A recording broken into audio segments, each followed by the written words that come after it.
Hello human beings, welcome back to my channel. If you're new here, my name is Rita and I upload everything I feel like uploading at any time I feel like uploading. So it gets pretty random at times.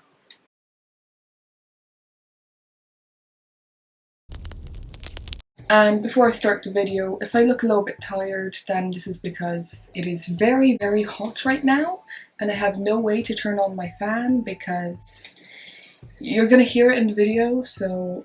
Okay, so without further ado, today's video is quite obviously about typewriters. And this is going to be a two-part video because I've got two typewriters for my birthday and both are interesting, although the second part is probably going to be a little bit more interesting, just judging by, you know, what typewriter it is. Either way, I don't plan on doing anything too complicated, just sort of show you some typewriters, and as of recording this right now, I've already finished working on one of them, so it's in good writing order right now. I can use it. Although, side note, I have no idea what I'm doing with my hands. I'm trying to get used to recording, but right now with all this, I feel like I'm Robert Plant. What can I say? Musicians are quite awkward people.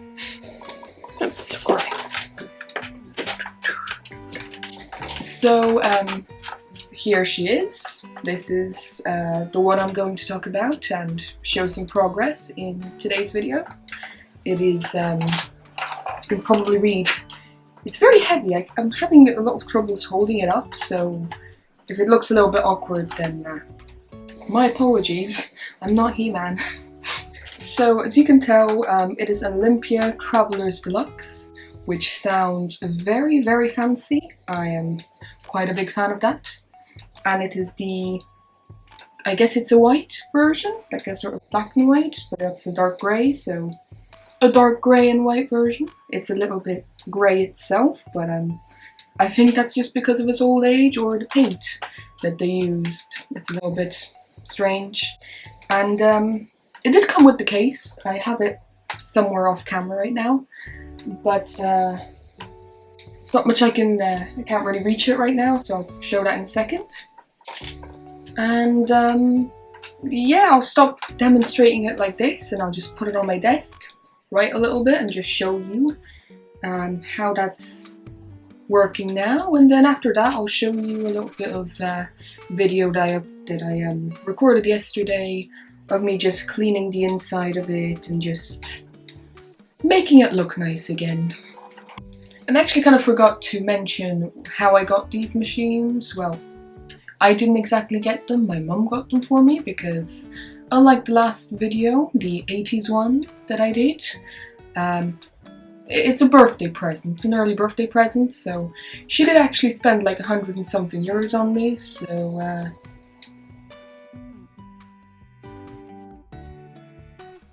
Right, so if you're wondering why I look different at the moment, it's because I'm filming this a few days later because all of my camera batteries decided to die, and so it's a few days later. Either way, I'm just going to continue with what I was saying, and that is that the other typewriter I kind of got as a sort of blind buy, if you know what I mean, because I didn't know if it worked. The person selling it had no idea if it worked or not, because he, like I mentioned, he didn't know if it works, like how to work it. So basically my mum spent 90 euros because of me on something that I wasn't sure it was going to work. But at the end, gladly, like my feelings suggested, it turns out it did work. But I'm going to leave that machine for part 2 of this video. I'm just going to move on to showing you the actual machine we're talking about today. The Traveller's Deluxe that I have put somewhere there and I can't reach right now.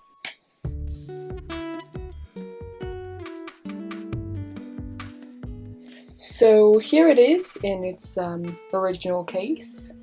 As you can tell, it's a lot cleaner now, and I'm going to show the cleaning process at the end of this video because I'm unsure of what you guys want to see. If you want to see the cleaning process, if you just want to see me write things on a typewriter, I don't know. So I'm just going to leave the, you know, it's not in order, but I'm going to leave the cleaning process till later. For now, I'm just going to show you a little overview. So if I'm not sure if I can do this with one hand. Wow, I don't think I will be able to. So yeah. Okay, I'm back. I had to press the little buttons off of camera because my fingers ain't that long. Okay. So here she is, and you can probably tell my computer is blocking me from opening the rest of this case, so I'm just gonna remove it because it is a separate piece. It's just hard to do this with one hand. Okay, the struggles of a YouTuber.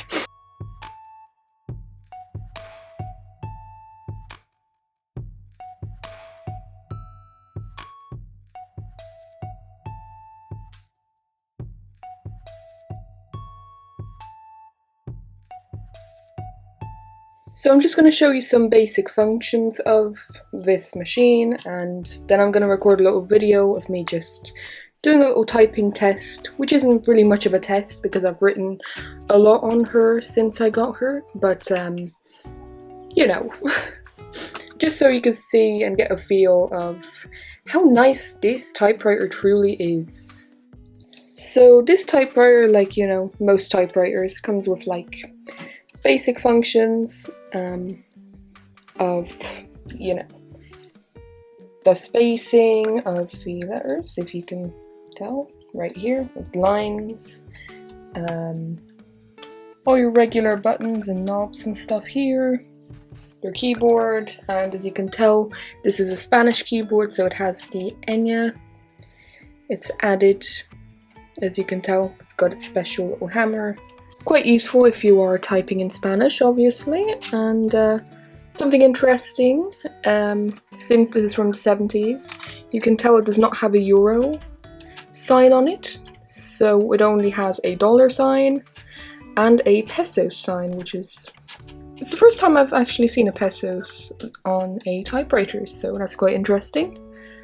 Here you can see its pretty logo and its other logo, the name of the machine.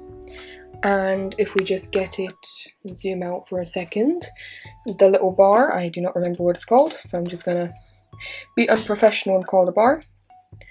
You can fold it and lift it up so that it fits in the case, which I think is pretty neat.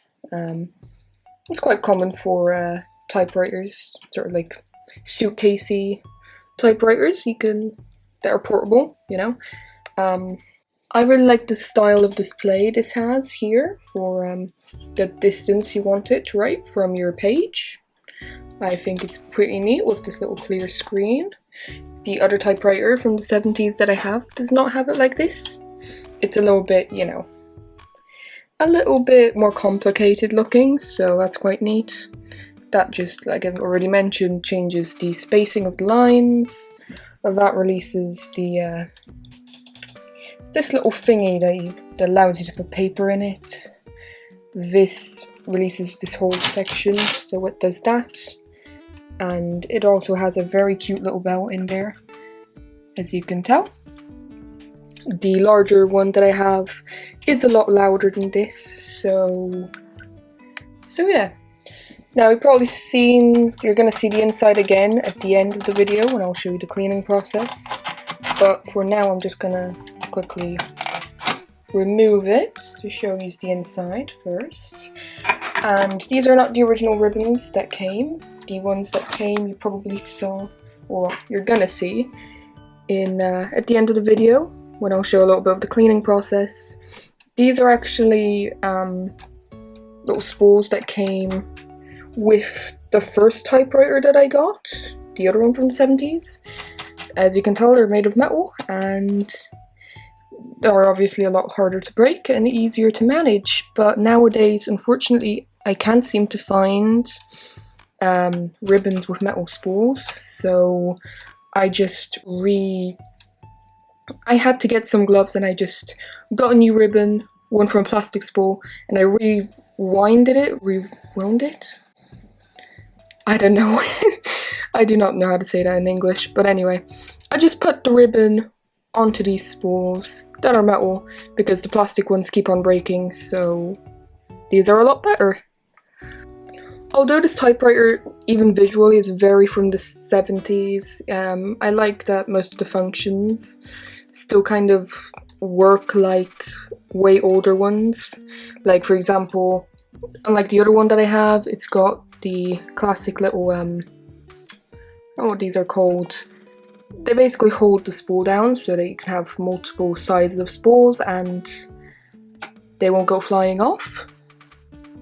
And another little interesting thing is when you put the shift key, like so, then the whole back part moves up and down like the old ones, even though the, what's it called? Is it called like the basket or something? I genuinely forgot all typewriter terms before reviewing this, like I just erased them from my memory. Either way, even though most newer typewriters, since like the 60s, have it that when you put the shift down, then this part lifts up. This one doesn't have that. It's still got the back piece. I'm unsure why they did that, but it looks cool and it functions alright too, so I guess it doesn't matter. Here you can tell that it is meant for 3 colours. Originally it was meant for blue, not black, but I really do not like blue ink, so I just have a full black ribbon in there. But the previous owner, as I'm going to also mention later, the previous owner had a lot of blue ink on there, so I guess they had the original ribbons that went with these. Here you can tell it's just a handy little switch. And it also has a correction thing, which I think is really cool. I keep on forgetting that some typewriters had this, but the only problem is I'm having troubles finding ribbons that have this option, so yeah, if anyone knows where to get ribbons that have these colours, then please tell me, because I can't seem to find any. Even on Etsy it's kind of hard to find them, so yeah. That would be very useful. The last thing that I'll showcase here is this little thing, and there we go. That just puts this little bar up so that your paper doesn't go flying off somewhere. And at first I actually thought this was broken because it doesn't seem to like work properly. And only after some time I realized that I'm not sure is this how it was supposed to be originally, or did it just break over the years. But if you push this bar down when this little knob here is facing down, then it will get stuck and it won't work. And it will only work if you lift this, put it in, and then release it. So if you forget to do that, then you're gonna have a problem. So without further ado, I'm just going to put the lid back on and I'll do a little typing test thing, just to demonstrate how it works.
So as you can tell, here is a little bit of writing that I did. Feel free to read this if you want, but it's not important, obviously. As you can tell, I kind of messed up a bit of writing because, you know, I get nervous in front of the camera apparently. But either way, the font on it is sort of, it gives me very American typewriter vibes, you know? It's a lot larger and sort of fancier in a way, but it's a lot larger than the font on my Andina, which is quite small, and dainty. It's like really thin and skinny, you know. Like, they're all typewriter fonts, but they're a little bit different. This one's a bit more like curvy. It gives me more American vibes, and it's a lot larger, so that's nice, I guess. Like, you can read it better, so that's nice. Now, to put a little bit of a final summary of what I think about this typewriter, should you get it, if you want a typewriter, obviously. Now, price-wise, it's quite a common typewriter. It was quite well known during the 70s, so there's a lot of them in existence. At least here in Spain, it's quite a common typewriter. The prices, obviously this will depend again on which country you're in, but the prices here range from 20 euros to about like 70. Depends on, like, you know, the state it's in, if you get a good deal on it, you know what I'm saying, it depends. But in my opinion, if you are looking for a very lightweight, high quality typewriter that you can like take somewhere with you, it's called the Traveller Deluxe for a reason. It truly is quite a fancy machine to take around with you. You could take it to, you know, outside, to a park, you know, wherever you want. I'm sure it would probably be a little bit strange to take it to like a coffee shop or something, but you know, maybe if there's like a 70s styled restaurant somewhere, you can take it along with you and have a little bit of fun writing on the go. If that's what you're looking for, then I think this typewriter is perfect for you. If you can get it with the case, then you could just carry it around with you, and it also looks quite damn fancy, so yeah, on that point I'd give it like a 10 out of 10 for being functional.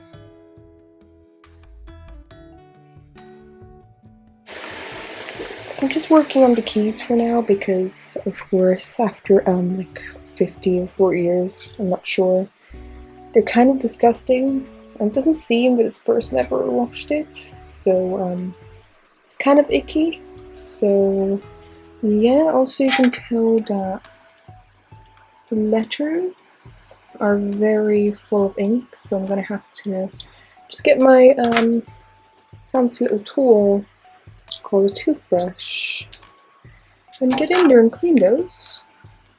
So then I can work on the very yellowed case and put the lid back on, and it will be good as new.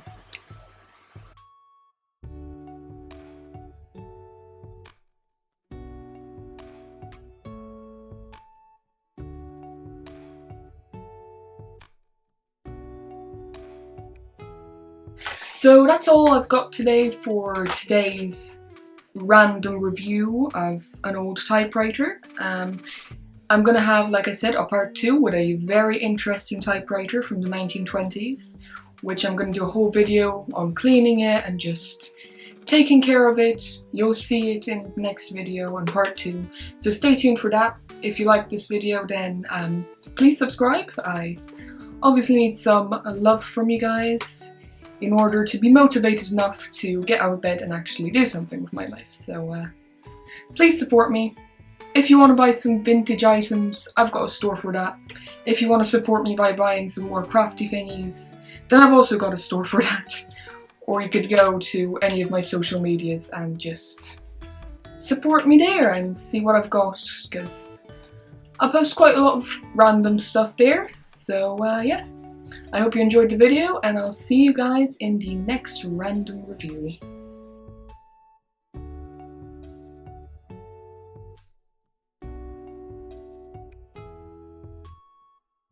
and it's nothing else I can say about this than I like this function of the thingy. Oh my god, it's so close my eye. Ah, fuck off. What am I talking about?